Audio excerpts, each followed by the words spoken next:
প্রিয় দর্শক, আমাদের প্রিয় অনুষ্ঠানে আমাদের ক্যামেরার সামনে আছে আমাদের এক ফুটফুটে সুন্দরী আপু। তার কাছ থেকে শুনতে চাই তার জীবনের গল্প। আপু, তোমার জীবনের গল্প আমাদের নিয়মিত যারা দর্শক আছে আমাদের জীবনের গল্প অনুষ্ঠানে আপনার কথা শোনার জন্য অপেক্ষায় আছে। বলুন বলুন আপনার জীবনের গল্পটা বলুন। আপনার বয়স কত? ওয়ালাইকুম আসসালাম। তো ভাইয়া, আমার মা বাবা বেঁচে নেই, ঠিক আছে। আমি অসহায় মানুষ।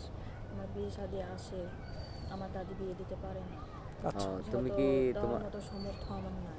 ও আচ্ছা আচ্ছা। বুঝতে পারছেন? তো And- এর আগে ভিডিও দিয়েছি, তো অনেকেই মানে কল দেয় কিন্তু আমার সাড়া দেয় না, ঠিক আছে।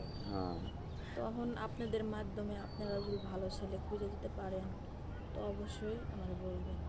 আচ্ছা, তোমার মা বাবা মারা যায়, এটা এটা তোমার বয়স তখন কত ছিল?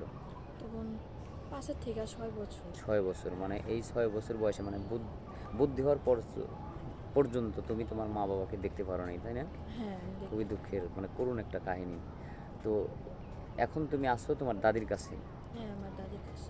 তোমার হচ্ছে বিয়ে শাদী আসে কিন্তু যৌতুকের কারণে দিতে পারো না, হ্যাঁ, দিতে পারে না, কারণ তোমার দাদি তো মৃত্যু পথযাত্রী, তাই না? হ্যাঁ। এখন সে কিভাবে টাকা পয়সা উপার্জন করবে? আচ্ছা, গ্রামের চেয়ারম্যান মেম্বার যারা আছে তোমাদের দারিদ্রতার কথা তো তারা শুনছে, তাই অনেক না? হেল্প করছে, হ্যাঁ। তারপরেও পড়াশোনা লেখাপড়া করাইছে অনেক help মানে করে। তোমার দাদি সবার কাছে গেছে, দেখা যাচ্ছে হাত পা দিছে, যাই হোক সাধ্যমতো তারা সবাই দিচ্ছে, তোমাকে এই পর্যন্ত লেখাপড়া করাইছে। হ্যাঁ, কিন্তু বিয়ের বিষয়টা তো অনেক যৌতুক লাগে না? তোমাদের ওইদিকে যৌতুক প্রথা খুবই, হ্যাঁ, 2-3 লাখ টাকা যৌতুক চায়। 2-3 লাখ টাকা। হ্যাঁ, তো গ্রামের অনেকেই তো জানে যে এতটা সামর্থ্য নেই, গ্রামের অনেকেই গরিব ছেলেপেলে আছে, বা তাদেরকে চেয়ারম্যান মেম্বার বলে একটা ভালো ছেলে দিয়ে বিয়ে শাদী দেওয়ার মানে চেষ্টা করছে বা করে না, এরকম কিছু?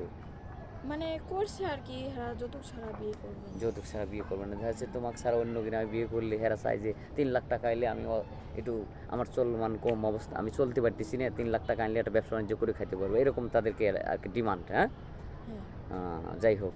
তো তোমার কোনো পার্সোনাল ফোন নাম্বার আছে? না, আমার কোনো পার্সোনাল ফোন নেই। পার্সোনাল ফোন নাম্বার নাই না? পার্সোনাল ফোন নাম্বার থাকলে দিলে হয়তো আমরা এই ভিডিওটা পাবলিক করার পর দেখা যাচ্ছে আমাদেরকে নক করতো, তখন আমরা চেষ্টা করতাম ভালো আমার একটা ছেলে। পার্সোনাল ফোন নাই, আমি কিভাবে নাম্বারটা দেবো আপনাদের মাধ্যমে?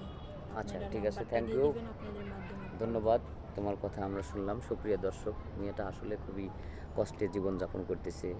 মানে মানুষ কখন ক্যামেরার সামনে আসে যখন তার পিঠ দেওয়ালে ঠেকে যায়। খুবই দারিদ্রতার কষাঘাতে মানে জীবনের সাথে যুদ্ধ করতেছে এই মেয়েটা। তার একমাত্র দাদি আছে, বাবা মা 5-6 বছর বয়সেই মারা গেছে।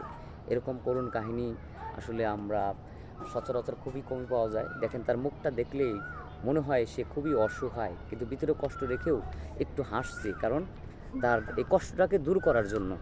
তো যদি কোনো ব্যক্তি, সহৃদয়বান কোনো ব্যক্তি যদি এই মেয়েটাকে বিয়ে করতে চান, তাহলে আমাদের ইমো নাম্বার স্ক্রিনে ভাসবে, আমাদেরকে নক করবেন, কেউ অযথা ভিডিও কল দিবেন না। সবারই শুভকামনা করে শেষ করছি। আল্লাহ হাফেজ।